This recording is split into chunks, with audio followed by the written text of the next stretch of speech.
கட்டுரையிலே நிறுவுகிறார்கள். அது குறித்த விவாதம் நடந்ததுண்டா? உலகத்திலே அண்ணல் அம்பேத்கரை தாண்டி அறிவாசான் எவனாவது உண்டா? ஒரு மனிதன் தன் வாழ்நாளில் 10,000 புத்தகங்கள் படித்திருக்க வேண்டும்.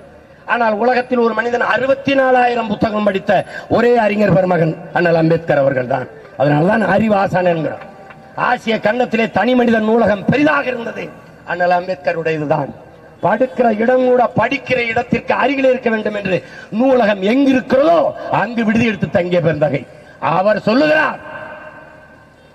சொல்லுகிறார் தெற்காசி இந்திய துணைக்கண்டம் முழுமைக்கும் பரவி வாழ்ந்தவர்கள் தமிழர்கள், தமிழை தாய்மொழியாக கொண்ட நாகர்கள். ஏன் எங்களுடைய மூதாதைகளின் மொழி கூட தமிழ்தான் என்று அவர் பதிவு செஞ்சிருக்கிறார்.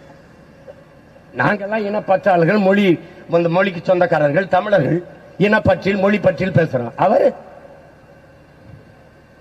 இந்த நாட்டை என்ன